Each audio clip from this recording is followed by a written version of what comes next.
Selamat malam pemirsa, selamat datang di program Cerdas Hukum. Sebuah talk show yang membahas sejumlah kasus real untuk kita diskusikan bersama.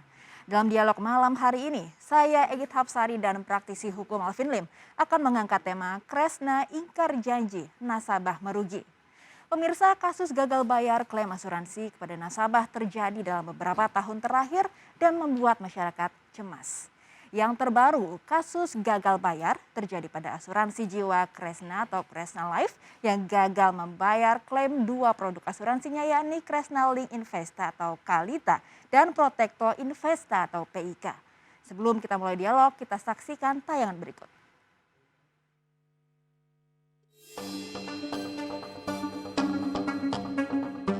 Lawan, satu kata inilah yang kini diperjuangkan Santi di tengah keterpurukan nasibnya. Santi merupakan salah satu dari 6.000 nasabah korban gagal bayar asuransi jiwa Kresna atau Kresna Life yang totalnya diperkirakan mencapai 6,4 triliun rupiah.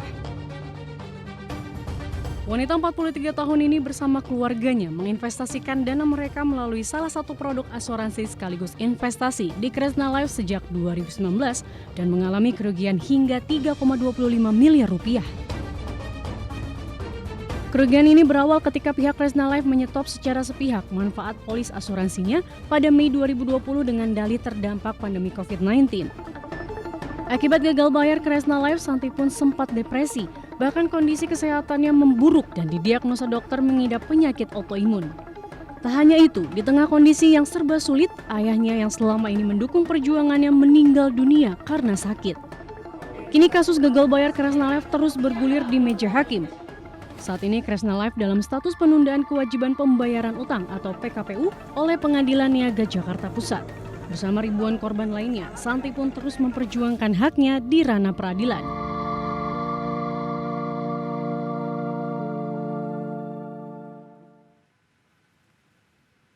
Baik pemirsa, saat ini saya sudah bersama dengan dua nasabah korban gagal bayar Kresna Life, Ibu Santi dan Bapak Adi. Selamat malam Bapak Ibu.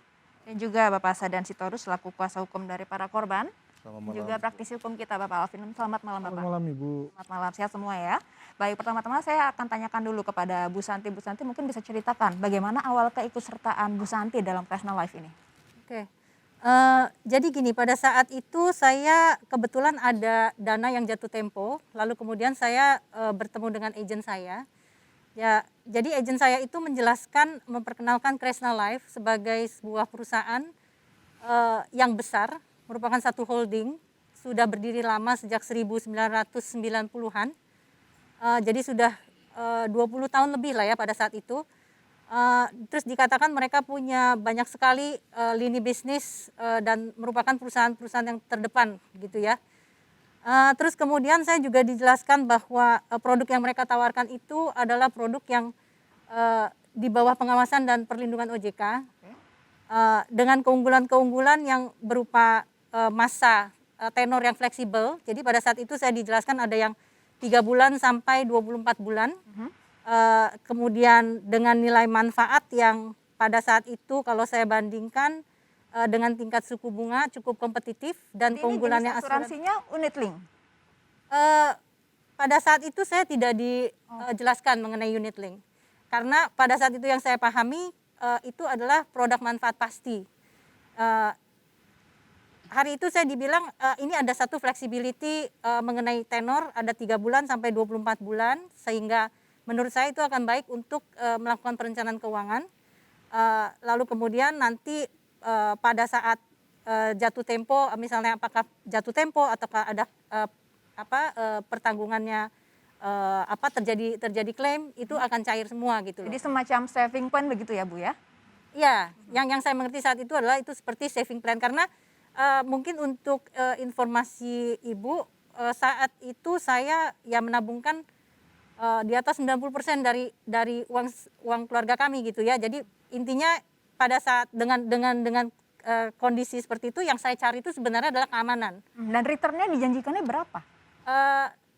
9%. 9% return yang dijanjikannya ya? Tahun, ya. Baik, kemudian kapan saatnya Bu Santi ini mengetahui ada pembayaran yang gagal dan masalahnya bermula di mana? Oh, jadi kalau bicara pertama kali itu bulan Februari, Di bulan Februari itu mulai banyak kasus-kasus gagal bayar di perusahaan asuransi lain. Mereka itu mengumpulkan kami, memberikan surat pertama itu 20 Februari menjelaskan bahwa mereka tidak terkait dengan kasus-kasus yang sedang terjadi. Ini 2020 ya, tahun lalu ya? 2020. Oke. Nah, kemudian mereka mengundang juga kami tuh di acara ramah tamah. Di situ mereka menjelaskan lagi bahwa mereka tidak terkait dengan semua peristiwa yang sedang beredar dan mereka menjelaskan bahwa mereka akan tapi mereka perlu kerjasama kami untuk menunda pencairan 6 bulan ke depan bagi polis-polis jatuh tempo karena mereka memprediksi paling lama 6 bulan itu market akan normal lagi. Jadi dia bilang perusahaan kami sehat tapi dengan kondisi di luar seperti ini jangan sampai kami terkena dampak, minta pengertian kami semua untuk bekerja sama supaya bersama-sama bisa keluar dari krisis. Sebelum masa 6 bulan itu di bulan Mei mereka kemudian mengatakan bahwa mereka tidak bisa membayarkan manfaat. Dan masalah keyakinan saya bahwa ini jadi masalah itu begitu keluar sebuah surat menyatakan mereka akan mengembalikan premi dengan cara yang baru bisa mereka berikan di akhir masa tunggu yang menjadi 1 tahun dari 6 bulan itu, yaitu di 10 Februari 2021. Nominalnya ini berapa Bu nominalnya? Penempatan saya 1 miliar. 1 miliar rupiah. Tapi Ini adik tidak saya sedikit ya? kebetulan juga ya maksudnya adik kandung saya itu ada penempatan 2,25. Jadi total keluarga kami 3,25. Baik, terima kasih. Saya ke Pak Adi. Pak Adi sendiri gimana ceritanya? Sempat ada penolakan saat pengklaiman, bagaimana Pak ceritanya? Iya Bu, kalau dari pihak saya sangat kecewa pada saat ayah saya dipanggil Tuan Yang Maha Esa karena COVID, dan ayah saya salah satu pemegang polis Kresna, dan kami mengikuti protokol untuk mencairkan polis itu pada saat ada korban yang meninggal sesuai dengan polis, tetapi ditolak Ibu. Alasannya? Karena melebihi dari waktu yang ditentukan di dalam polis itu pada saat itu 15 hari. Dan bagaimana saya mau melakukan? Kita pada saat pandemik karantina saja sudah 15 hari Bu. Dan belum lagi yang kayak yang tutup pada saat pandemi itu, seperti kelurahan untuk mengurus akte kematian ayah saya. Jadi saya bertanya kembali, bagaimana saya bisa memenuhi 15 hari waktu untuk submisi. Dan itu uang pertanggungannya berapa ya Pak? Kurang lebih sekitar kita masuk sekitar 6M Bu. 6M ya, ini sangat besar sekali Betul Pak, nominalnya ya. betul Bu, sorry. Baik, saya ke Pak Sadan. Waktu itu bagaimana jawaban dari Kresna atas penolakan klaim dan juga masalah yang dialami Bu Santi?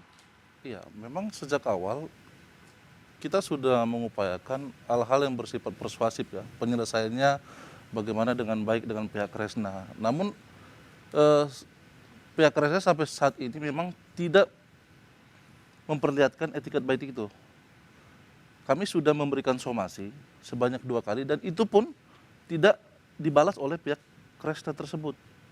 Nah, sampai pada akhirnya karena kami melihat bahwa tidak adanya kepastian pembayaran terhadap hak-hak daripada klien kami, tentu kami mengambil langkah hukum dan melaporkan ini di Polda Metro Jaya. Dan saat ini sedang berproses, ya, dan kemungkinan dalam waktu dekat akan dilakukan gelar dan mungkin penetapan tersangka kepada orang-orang yang kami laporkan tersebut dari pengendali dan pengurus organisasi perusahaan Kresna Life tersebut. Baik, Bu Santi dan Pak Adi saat itu akhirnya apa yang dilakukan? Upaya hukum apa yang ditempuh? Setelah mereka mengatakan akan mengembalikan premi, mereka minta waktu 30 hari untuk menjelaskan skema bagaimana mereka akan mengembalikan dana kami. Nah, begitu skema pertama keluar, itu ternyata kami belum dikasih jawaban. Jadi dia cuma bilang yang pemilik dana 50 juta akan dikembalikan dengan cara yang mereka tetapkan dengan penetapan biaya administrasi yang sebelumnya tidak ada. Pokoknya ditetapkan seperti itu. Jadi ada pemotongan ya? Ada pemotongan. Oke. Nah, jadi begitu surat itu keluar, besoknya ya kami datang ke situ meminta bertemu dengan manajemen, benar ya? Nah, jadi kita minta bertemu dengan manajemen, kami susah sekali. Kita perlu sekitar 3,5 sampai 4 jam hanya untuk menembus security-nya. untuk saya tidak bisa datang ke situ sebagai walk-in. Akhirnya saya bilang karena saya menyiapkan surat mempertanyakan apa alasan dan lain-lain, itu saya bilang saya mau serahkan surat pun tidak bisa. Sampai pada akhirnya begitu mereka mengirimkan beberapa staf untuk menerima kami, dijanjikan kita akan dilakukan sebuah Zoom meeting dengan alasan pandemi. Nah, kemudian begitu pada saat Zoom meeting dilakukan, itu segala yang kita pertanyakan mengenai kenapa sampai terjadi gagal bayar, karena mereka satu-satunya perusahaan asuransi yang mengalami ini dengan alasan pandemi. Nah, di Zoom meeting itu tidak dapat jawaban sama sekali, Mbak. Apa yang dijelaskan saat itu?